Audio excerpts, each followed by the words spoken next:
Right now on News 3, a developing story in Jefferson County. We'll have an update from the scene. It is first tonight at 6. And later, President Trump taking part today in the ceremonial groundbreaking at the soon-to-be Foxconn plant. A recap of today's events straight ahead. This is News 3 at 6. Thanks for joining us tonight. We have some developing breaking news right now at 6. Police are about to update us on a police chase that spanned 2 counties today. Now, this started in Waukesha County and came to a sudden end in Jefferson County. Our Madeline O'Neill has been following this story. She is live at the scene right now with an update. Maddie?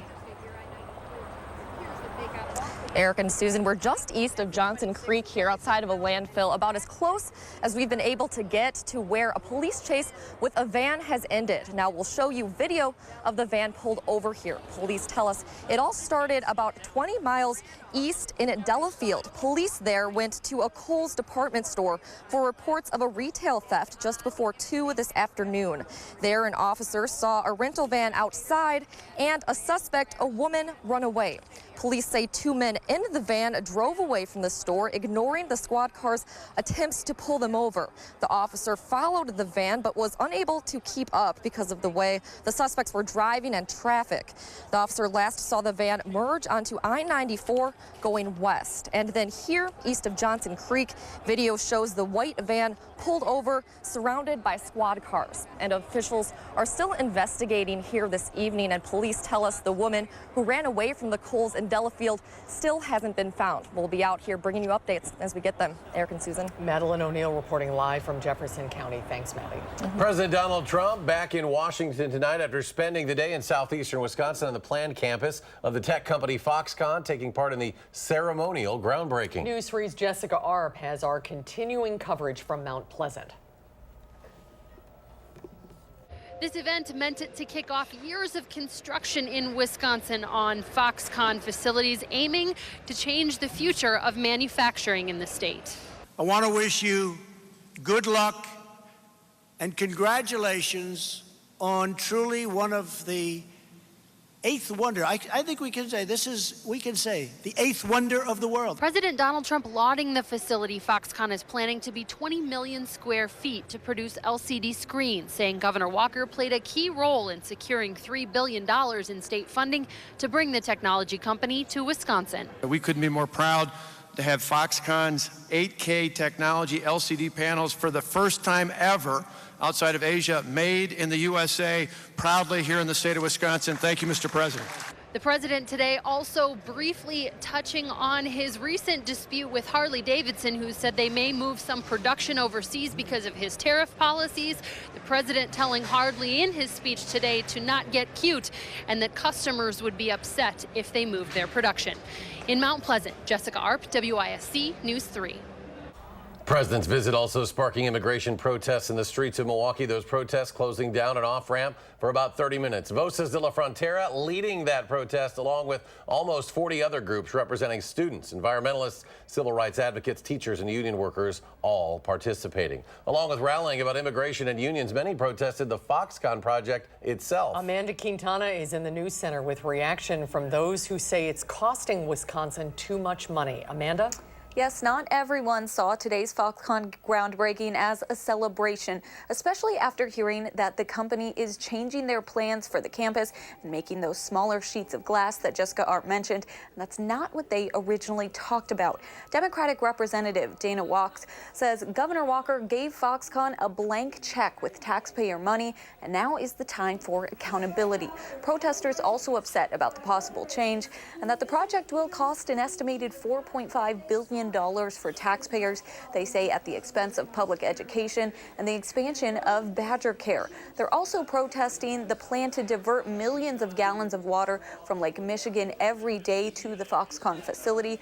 But Speaker of the Assembly, Robin Vos, says today was a big day and, quote, Foxconn is projected to add $51 billion to the state GDP with tens of thousands of new careers, adding it will pay off for the entire state. And with the president in town, along with protesting the Foxconn plant and immigration, many also rallied to talk about higher wages and the support of unions. Amanda Quintana reporting tonight. Amanda, thank you. All right, we turn now to weather, which is going to be another issue over the weekend, another big story as things heat up. Chief Meteorologist Gary Canalti, our first alert forecast. Gary. Yeah, the heat and humidity continue to build. It's pretty warm and humid out there right now, but this is only the first round. Look for high temperatures tomorrow and Saturday to be in the middle 90s with heat index values up into the triple digits, maybe as high as 107 or 108 degrees. We have alert days in the forecast for both tomorrow and Saturday for the high heat. Sunday, not quite as hot with highs in the mid 80s, but the heat index value still into the lower 90s. And there is a chance for a strong to severe thunderstorm Sunday afternoon, depending on the timing of a cold front that'll move through southern Wisconsin. Today, we've got some clouds, mainly blow-off tops from thunderstorms well to our south, but more storms up in North Dakota and Minnesota are moving eastward and have prompted the issuance of severe thunderstorm watches into parts of northwestern Wisconsin. Tornado watch in effect for much of North Dakota. So the next round of severe thunderstorms up to the north. And the severe weather outlook actually does have a marginal risk of severe thunderstorms for areas north of Madison this evening. For low temperatures this morning, we started out pretty comfortable around 60. High temperatures have been in the middle 80s, and current temperatures are still in the middle 80s, low to mid 80s, but you factor in dew point temperatures that are now into the upper 60s and lower 70s. This is what it feels like. Temperatures up into the mid to upper 80s across southern Wisconsin. Look for temperatures to only drop into the mid 70s overnight. There'll be a slight chance for a shower or thunderstorm overnight, then just sunny, hot, and humid. Also breezy for tomorrow with a high of 96. That's your first alert forecast. All right, thank you, Gary. This is unfortunate with the hot weather coming. One of the largest blue-green algae blooms in recent history is forcing most of the Madison area beaches to close. The county monitors 19 area beaches for potentially harmful bacteria and blue-green algae. Today, the group closed 16 of those beaches. The Clean Lakes Alliance says low winds, high temperatures, direct sunlight, and recent heavy rain is causing the bloom. Wisconsin State Patrol will be taking to the skies tomorrow in Iowa County to enforce speed limits and other traffic laws. State troopers say they will be using aircraft and ground-based efforts as well along Highway 151. They say they publicly announced these plans so that more people voluntarily comply with traffic laws at all times. Monona Terrace will be closed over the holiday weekend for building maintenance. According to a release, the building will be closed July 2nd through the 5th. Weather permitting, though, the rooftop will be open each day, and the concerts on the rooftop on July 5th will still be held. That's on July 5th. Monona Terrace will resume regular hours of operation on July 6th. The Reebok CrossFit Games is extending its partnership with Madison. Announced today, the games will be hosted in Madison for the next 4 years until 2021. The CrossFit Games feature athletes from around the world who compete for the title of fittest on earth. This August, the games will return to the Alliant Energy Center for the second year. In its first year in Madison last year, more than 70,000 people attended. It generated $12 million in spending throughout Dane County. A group of bikers stopped in Madison this afternoon to refuel for a 6-day journey across the Midwestern states. But this isn't just any group of bikers. More than 15 EMTs from across the region started their journey 4 days ago. It's to honor EMTs, police officers, firefighters, paramedics who lost their lives in the past year. They say they're doing this ride to remember those who lost their own lives in the business of saving lives and raise awareness for an even greater cause. This is not about us. It's about the people that we lost, and it's about raising awareness and getting money for a memorial, because this is the one area of public safety that doesn't have a memorial in our nation's capital. The bikers are now making their way towards Chicago. They say that even though their legs may be sore and spent, the pain they feel from this trip, they say, is nothing compared to the pain felt by the families that lost their loved ones in such an honorable line of work. And still to come tonight, News 3 teaming up with the Goodman Community Center. We're helping to raise money to fill the summer food gap for hundreds of Dane County families. We'll check out a special phone bank that's going on right now when we come back.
Welcome back, everybody. We are almost a month into summer break for students, and many of them right here in Dane County are trying to find where their next meal will come from. And we here at WISC-TV 3 are teaming up with the Goodman Community Center to step up and help, and we're asking you to join us and become a hunger hero. News 3 holding a special phone bank right now for another 20 minutes or so. And we have team coverage of the event with Keely Arthur and Leah Linshai. Let's start with Keely at the Goodman Community Center, where donations have been collected all day. Hi, Keely. Hi there, Susan and Eric. We still need lots of donations. We've seen tons of hunger heroes coming into the Goodman Community Center today, dropping off food, but we still need your help. I want everyone to go look in their pantries, grab pasta, peanut butter and jelly, applesauce, anything that a kid or your kid would eat. Bring it down here to the Goodman Community Center or drop it off at Hy-Vee and Festival Foods over on East Washington. We have had so much incredible support today, but we really still need lots of help. And to talk about that more is Leah Linshai, who is in at our phone bank. Hi, Leah. Keely, yeah, so we are almost nearing the end of our phone bank at this point. We've got about 20 minutes left. So far, such a success. $8,000 raised in just the last, 2 hours here? Amazing. Now, some of the people who know how important this work is are the volunteers working in that food pantry you saw Keely at the Goodman Center. We asked them about their experience. Take a listen. Yeah, it's okay.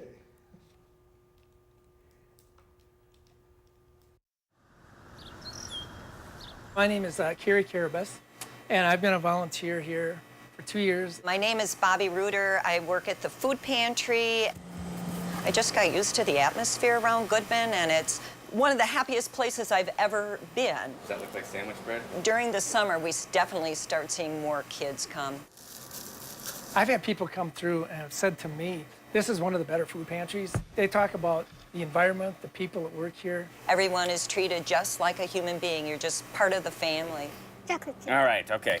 What I really find interesting is when you go through the pantry with a lot of these people, they'll take whatever they want and they'll tell you little different things that they make with what they get off the shelves. They'll add a little spaghetti sauce, throw in my noodles, throw in a little oregano, garlic, and this is how I maintain my meals.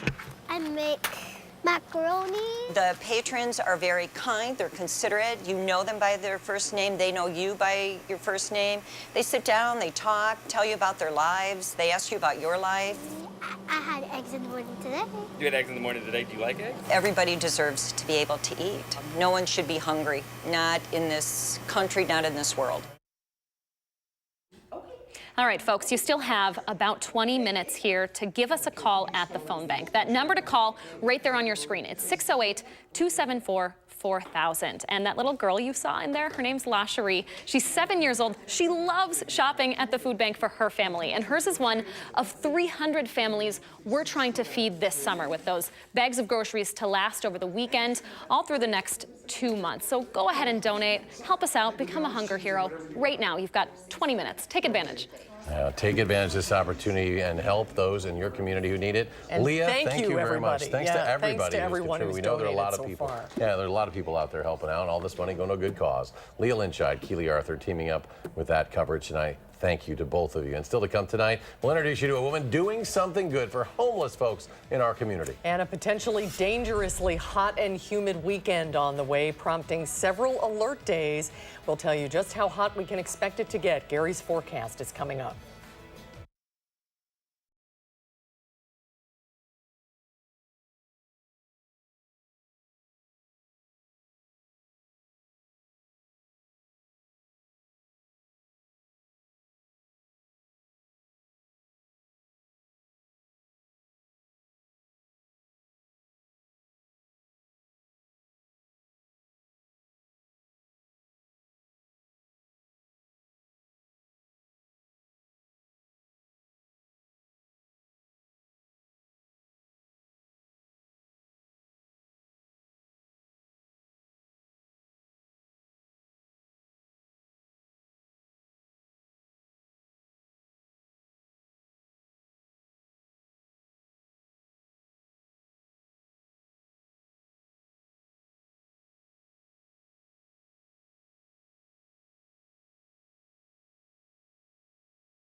All right. Well, we welcome you back, and we've talked about homelessness being a very serious problem with our Hunger Heroes. Numbers vary depending on where you look, but it is safe to say every year thousands of people experience homelessness in Madison. For some, it's a once-in-a-lifetime event. For others, it's ongoing. Karen Andro is the director of Hope Home Ministry at First United Methodist Church in downtown Madison. Simply put, she does homeless outreach. She says it's a calling and something that she can't and won't turn away from. One of the things that we can do, and it's totally free, is when we see suffering, when we recognize isolation in particular, or any form of suffering, is to look at a person as if that were your mother or your father or your child who needs love. Tonight, in a special Do Something Good report, our Charlotte DeLeste will show us how Karen has helped shape the program at the church, and more importantly, how she has helped people go from hopelessness to hope. Don't miss this special story tonight on News 3 at 10.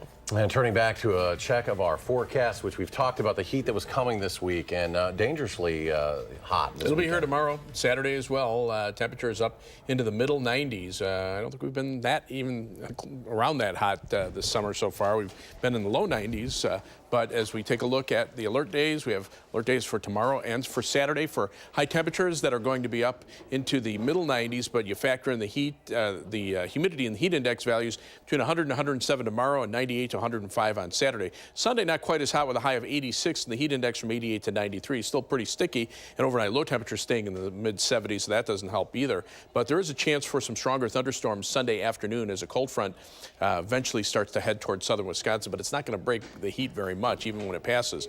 So make sure that you reduce your outdoor activity, wear your lightweight clothes, drink plenty of water, alcohol. That's not going to help you, at least stay cool. Find public spaces with air conditioning, especially for people who don't have air conditioning at home.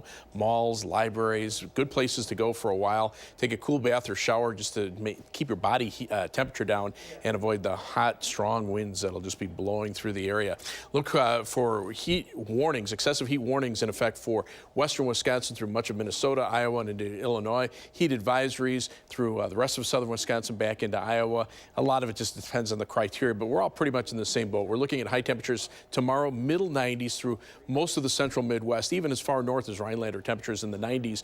But then you factor in the humidity and it'll feel a lot hotter than that. Saturday, still looking for highs in the mid 90s here. You can see the cold front to the north and west. Temperatures drop off into the mid 80s behind it, but around here, we're probably not going to see too much cooling even early next week. As we take a look at future track heat index values, you can see them climbing into the triple digits for tomorrow. Look for heat index values up around 100 to 110 degrees. And then even in the morning, early on Saturday morning, those heat index values drop only into the mid 70s to around 80 degrees. So even at night, you don't get much of a break. And then those heat index values back into the triple digits as we head into Friday. As we look at Doppler track, some severe weather possible in northwestern Wisconsin. In fact, there's a marginal risk of severe thunderstorms north and west of Madison for tonight. Then the severe weather threat shifts northward for tomorrow. Saturday it stays mainly to our north and west. We could see some storms Saturday night. Sunday, we could see a chance of severe weather here. Live view from the Edgewater Skycam in downtown Madison. Take a look at the readings for today so far, and the bulk of the heat isn't here yet. 85 the high, low 60, and right now we're sitting at a kind of a sticky temperature in the lower 80s. Right now, 83 degrees in Madison, and the heat index makes it feel more like it's in the, upper 80s to around 90 degrees. So our forecast, and for some reason it looks like our graphics have locked up here, but we're looking for an overnight low temperature of about 72 degrees. We'll see a shower or thunderstorm chance, and then as we head, we also have those heat advisories. Here we go to the forecast, 72 for the overnight low temperature. Slight chance for a thunderstorm late tonight, high 96 tomorrow with those heat index values up into the triple digits. You can see future track temperatures only in the lower 70s for tonight. Highs tomorrow into the middle 90s. For tomorrow night, no relief from the heat. Temperatures dropping into the upper 70s, and then high temperatures back into the middle 90s on Saturday. As we look at the 7 to 10 day forecast, those temperatures remain very warm even through next week. A chance of a thunderstorm on the 4th of July. Temperatures up around 90. How many people really care about the World Cup? Oh, about 3.4 billion. The story coming up in sports.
If you don't like soccer, you probably don't care about the World Cup, especially since the United States isn't in it. But consider this. Last February, 103 million people turned into the Super Bowl to watch the Eagles and the Patriots. You know how many people tuned into the World Cup?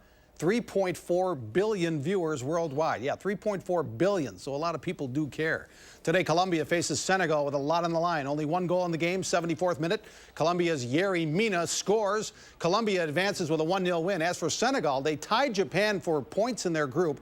The goal differential was the same, but Japan advances ahead of Senegal because of something called the fair play tiebreaker. Japan had 4 yellow cards in the group stage. Senegal had 6, so Japan behaved better and moved on to the round of 16. Here's the schedule for that round of 16. Starts Saturday. France and Argentina, Uruguay and Portugal. That's Saturday games. Spain and Russia, Croatia and Denmark play Sunday.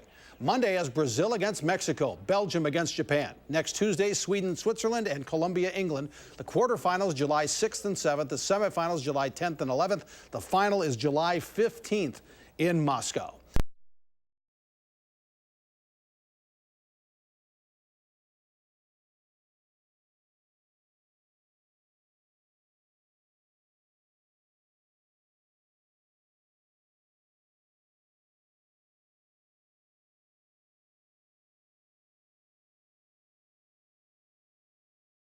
Started their 4-game weekend series in Cincinnati. Junior Guerra's pitching for the Brewers tonight. He'll face the National League's leading hitter. His name is Scooter Gennett. The Reds' second baseman played for the Brewers for 4 seasons from 13 to 16. Right now, he has the best batting average in the National League, .336. He also has 13 homers and 53 runs batted in. Cubs play this afternoon in Los Angeles, and their bats finally woke up. Addison Russell, big 2-run homer here. Final score, Cubs 11, Dodgers 5, so the Brewers lead the Cubs by 2 games in the Central right now. And in golf, Jerry Kelly leads the U.S. Senior Open at the Broadmoor in Colorado Springs. He's on the back 9, 4 under 32 in the front. He's looking for his first win in a major. His brother-in-law and swing coach, Jim Schumann, also playing there. So good luck. Feeling pretty good after a weekend at the AmFam last weekend. Let's go to Gary. One final check of the heat. Take a look at the 10-day forecast. 86 is the lowest temperature on there. Temperatures up around 90 for much of the time and mid-90s the next couple of days. All right, Gary, thank you. And thanks for joining us for News 3 at 6. We'll see you back here tonight at 10, everybody. Thanks for watching.